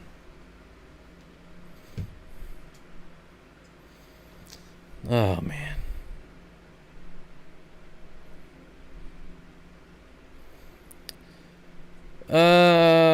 John Mayer was never married to Jessica Simpson. They dated. He was only married to Nick Lashley. That she cheated on. Wait. Jessica was married to Nick. I thought you were saying John was married to Nick. She cheated on Nick, and then she became a barfly for a while till the NFL dude fell in love sucker. Yeah. So. What is this, TMZ? Have we turned into TMZ? I do know, like, it was the guy from that MTV show, right? I forget his name. Johnny Knoxville. Yep. I never have a fish jump during water change. My fish always go to the bottom, but I don't keep rainbows. Hatchet fish, another one that'll jump in water changes. They will eat the fry. If you feed them twice a day, it will hold back aggression. Not sure. Answering someone's questions. Awesome. Test the tweezers, not twist the tweezers. Test the tweezers on your face to ensure maximum efficiency. Okay. All right. So much good content on YouTube. Sure, I can agree. Lots of good content on YouTube. Correct. You are correct. There's lots of terrible content too, but there is also lots of great content. Same with my archers. Lost one 2 weeks ago. He landed in a trash bag. I couldn't find him in time. That's the worst. I hate that. Finding fish not alive is like one of the worst feelings, especially when it's your own fault. Like, I don't know the circumstances of yours, but yeah, when it's my fault that I killed a fish and then I find it dead, I just like, oh.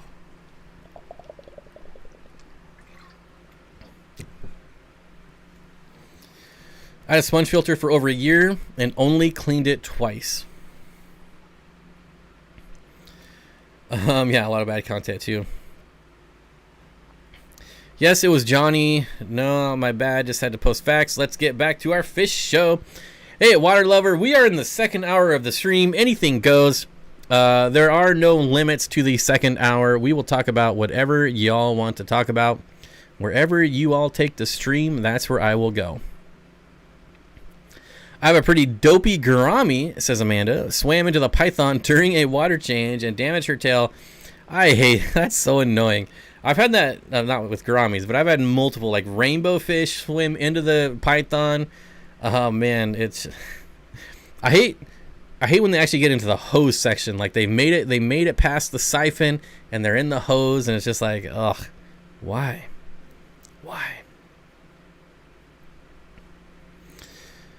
Sounds like someone is using their aquascaping tools for tweezing their eyebrows. That's funny. I probably need to. I don't know. Do I have bushy eyebrows? I don't know. I'm not hip. I don't know. I don't know what the appropriate allowable eyebrow thickness is. I don't know. I had a 10-inch Paratilapia pollini jump a few weeks ago. Looked like he had been out for a while. Tough as nails, though. Sulked a few days. Put it back. Sulked for a few days, but back to normal. Wow.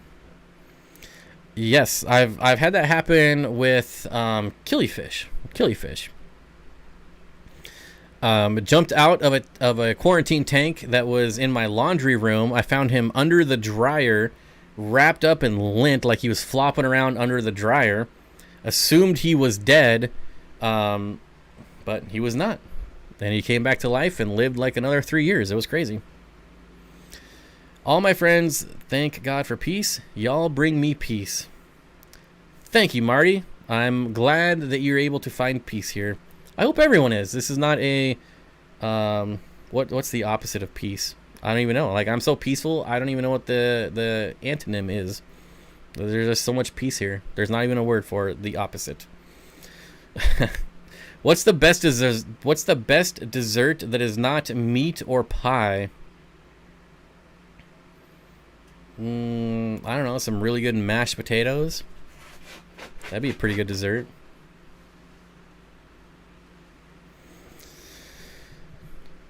Fish dreams.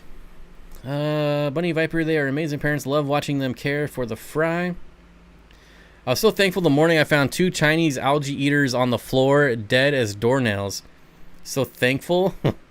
I know exactly what you mean. Like, yeah, that's not the best way for a fish to go, but adult Chinese algae eaters are jerks. They're definitely jerks. People who say discus hate fragile are fragile, maybe? I had a discus service being dropped and then wood log leaching chemicals into the tank. Wait. I had a discus service. I'm not sure. One too many autocorrects in there for me to figure out that statement. John Mayer is an excellent guitarist. Originally totally blues-based but branched out. Rest is just sound and fury.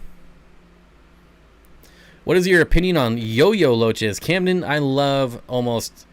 Is there a loach that I don't love? I love yo-yo loaches. Just be careful what you put with them, because they will go after small nano type fish, and they definitely get bigger than nano fish. So they get a little chunkier too when they're older, which is kind of funny. But a really cool loach, and for the price, like a giant school of yo-yo loaches, because they're generally inexpensive, is pretty awesome to see. The flan is a good dessert if you don't like pie. Flan? I have no idea what flan is, but that word flan is like the most boring word I think I've ever seen. Flan. Like, it's not even flannel, which is already boring. It's just flan. I don't know. I have no idea. I found a coolie loach in my shoe. So sad, because at night I hear a sound, but then I got from bed. Could not see anything, so I just... Man, there's so many autocorrects tonight. Plus, I'm just terrible at reading today. I found a coolie loach in my shoe and was sad because at night I heard the sound but did not get up, or got up and did not see anything. Thought it was nothing, got up in the morning, put my shoes on. Whew. I'm just butchering everyone today. I had a Panagara jump out and then thankful I found him, though he was dead. I was worried my dogs ate it and wasn't aware wasn't sure if it would hurt them. Dan's Fish, what's up, buddy? Dan, the man with the master plan is building, I don't know. That was dumb. I don't know where it's going with that. Anyways, I'm lurking while working. Almost have the November newsletter done. After that, it is feeding time. Feeding time. Do we have a, well, you're lurking, so you're probably not answering. And I could just message you. But I'm curious of an ETA on the warehouse, because I really want to come check it out. And, yeah. I want to come check it out. I'm getting antsy. I'm getting antsy in my pantsy to come check out the warehouse. Flan is delicious. It's like Jello. I've never had Jello, so I wouldn't know. It's just my bad spelling. Well, normally I can pick it up, but I'm just having an off night. Having an off night. I agree, Lumpy. I need to rehome 3 zebra obliquitans and 1 female peacock. Uh-oh. Uh-oh. What was being said about zebra obliquitans? A very beautiful fish, but unfortunately very angry as well. That fish just hates life and everyone who is living. The opposite of peace is cichlid. Oh, there you go. There you go. Definitely zebra obliquitans is definitely the opposite of peace, for sure. Lonnie, a.k.a. Looney Tunes, says, hi, Dan. Chevy Fish says, hi, Dan. Bunny Viper, hi, Dan. Flan, it makes me so freaking gassy. It's a custard. I am very juvenile, so if I could eat something that would make me gassy, I am all for it. I am all for it, my friends. I have Dwarf Flame Gourami that just started showing signs of swim bladder. He's on his side. I have him in a shallow quarantine tank with a sponge filter and aquarium salt. Any other suggestions?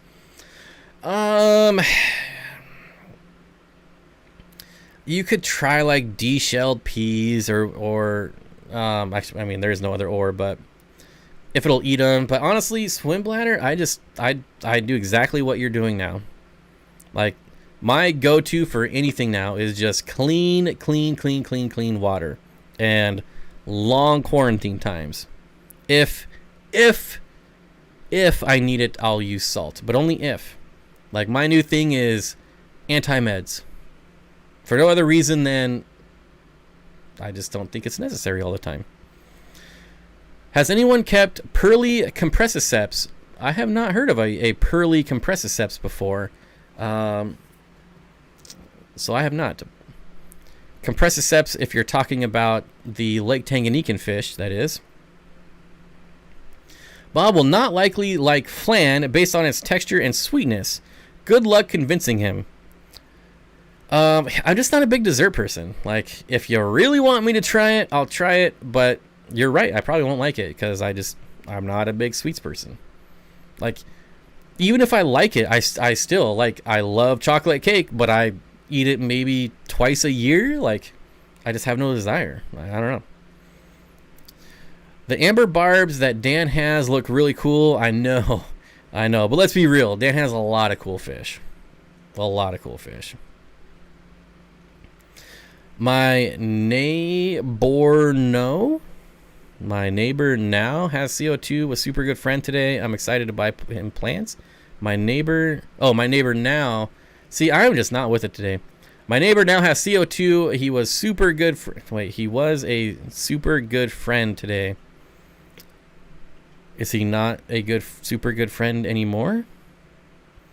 I'm so confused. I'm the worst. I have golden Chinese algae eater. I've had him for 2 years in a 10-gallon. I think I stunned his growth. He's still 3 inches long. He's not aggressive, though. I would say 10 inches is probably a bit too small for a Chinese algae eater. They should be like double that size by now. If you like tacos, you'll like flan. I feel like flan seems very different than tacos. Just from people describing it. Like, tacos are not sweet, but other people are saying flan is sweet. So, I don't know. Steenfott Aquatics, are you anti-med for fish like guppies that have a high probability of coming in from the supplier with parasites? So guppies, so here's the thing with guppies.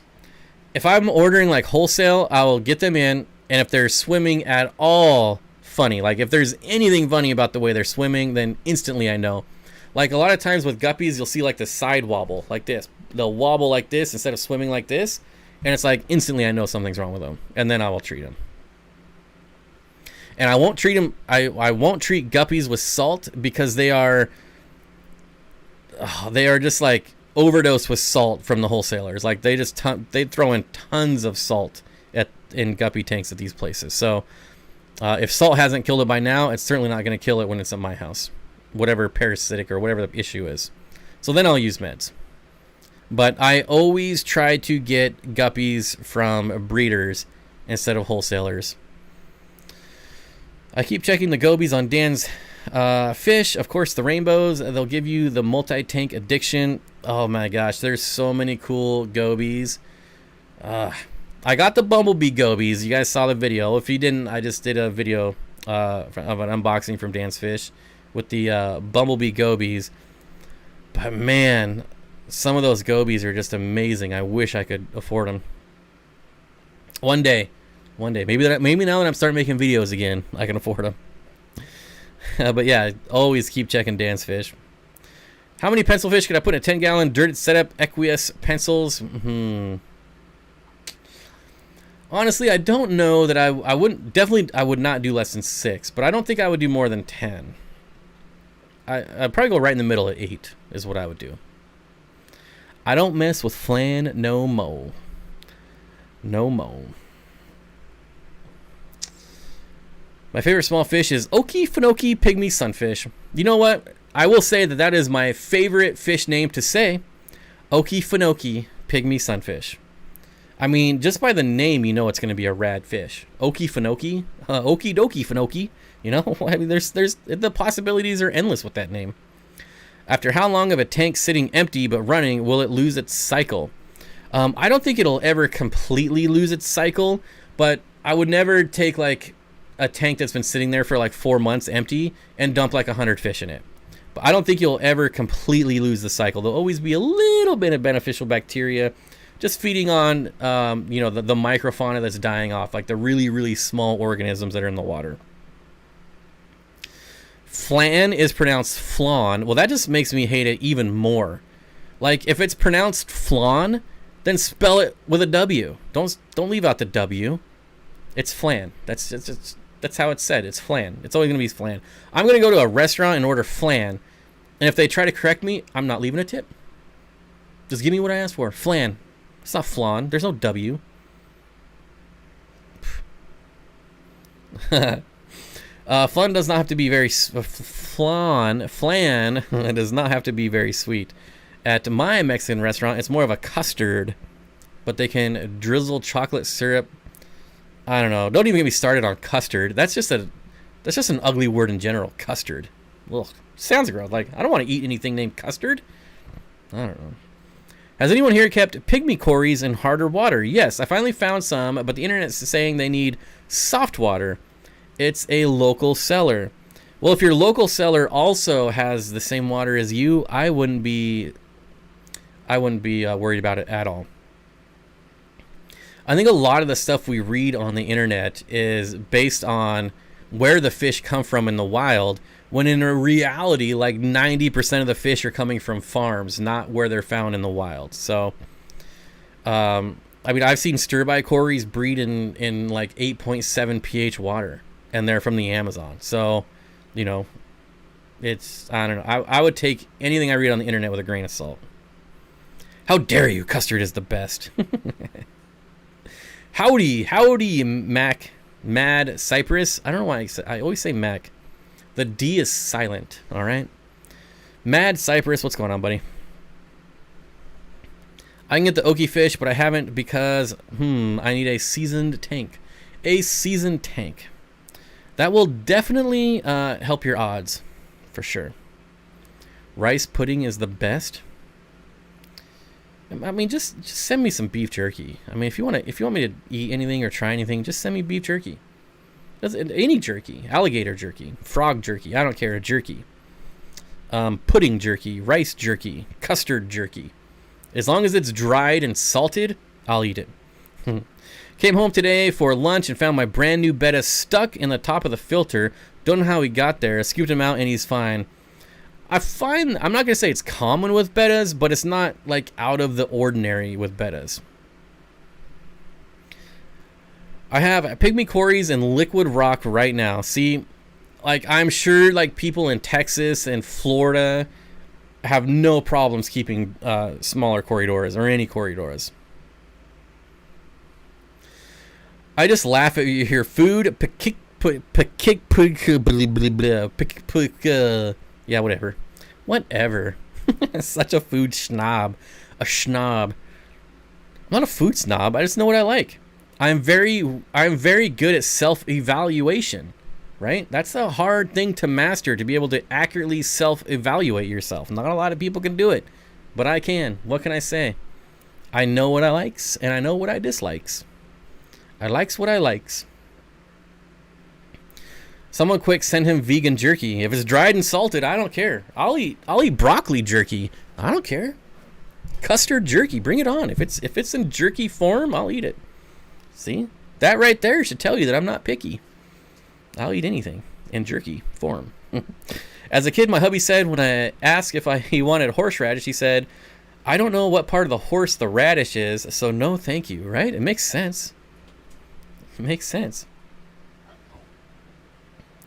People have been breaking the internet fish rules for years, and their fish are thriving. I agree. Yep. Of course, Tampa Tom, chiming in from Florida, says, I can't keep Corys, killed too many. Have you tried stir-bys?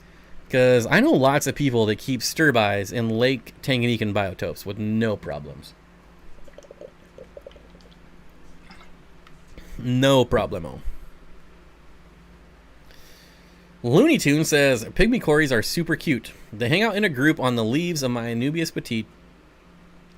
Yeah, I mean, I'm all about Pygmy Corridoras.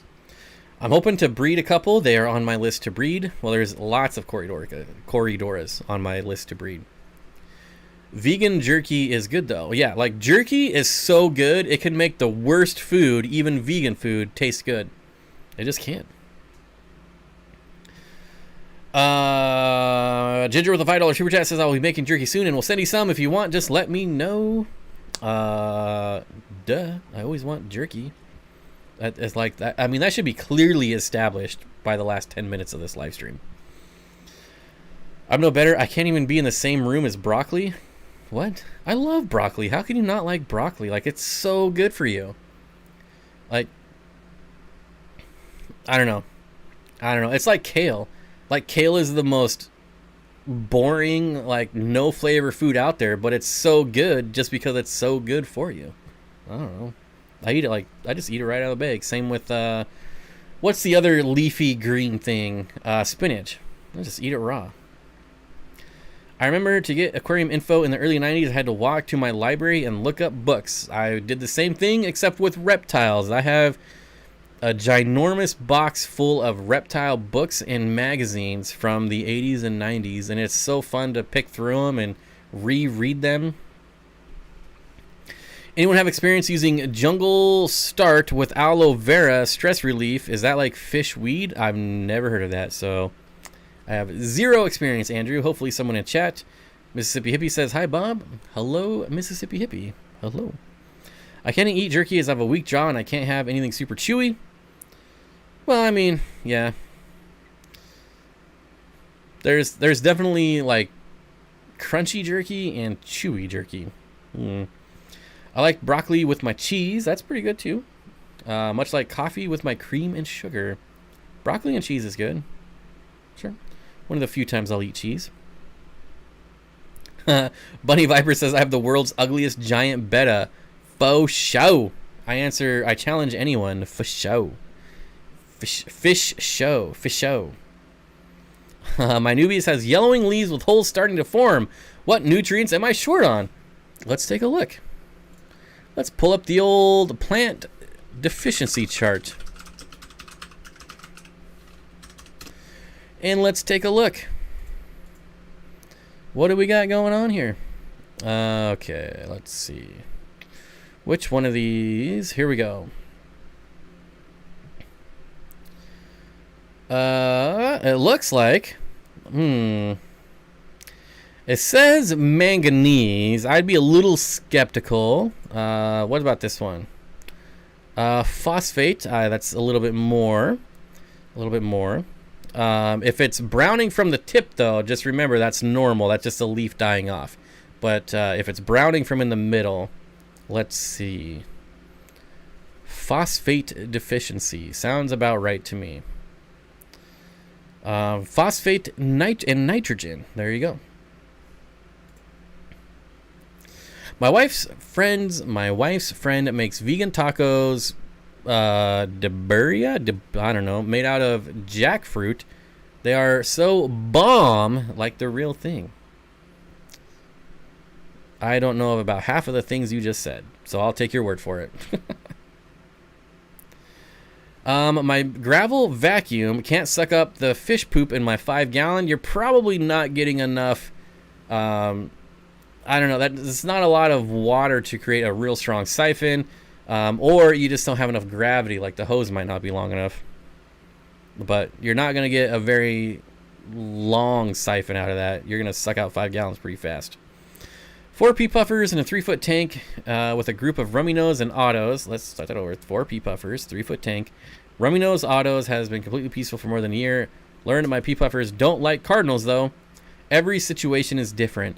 Yeah, I notice a lot of peaceful fish get distracted by shiny things. Rainbow fish do this, and that could be what's going on with your pea puffers too. Like just the neons. I mean, they're just too flashy. You know, they get a lot of attention from other fish.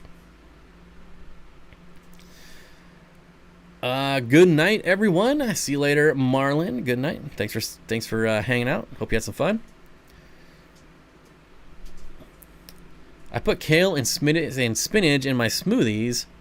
Don't like how they taste, but want the nutrients. Well, to be honest, you're probably not getting a lot of nutrients out of kale and spinach if you're juicing it. Not really the best vegetable to juice. There's not much moisture in those plants. You'd have to. It would take a lot. It would really take a lot. All right. Oh man, that was fun. That was like the quickest 2 hours ever. I could try a turkey baster. Yeah, turkey baster. I would get like the largest turkey baster you can find. Would help out. I have pretty hard water here to have 7 Corydora species living just fine for about 18 months now. There you go. Yeah, I don't really see that being much of an issue. I put them in whole. I still don't think you're getting very much out of it. That's just me. So yeah, Alice B. Till next time. Yep, everyone. Thanks for stopping by. I hope you appreciate it. The live stream. I know I always appreciate you coming here and have fun. So I hope you did too. Also, be sure to check out that affiliate link from Dan's Fish. Hashtag not sponsored, just an affiliate. Texas Fish Room. I think I still have your email, so I'll reach out to you this week. About the hat dealio, and I want to thank everyone again for coming, the lurkers, the moderators, subscribers, members, all of y'all super chatters. It was a lot of fun. Don't forget, Thursday morning after the Aquatic Morning Show, I'm hoping to go live and see how it goes this Thursday, and if not, I'll see you all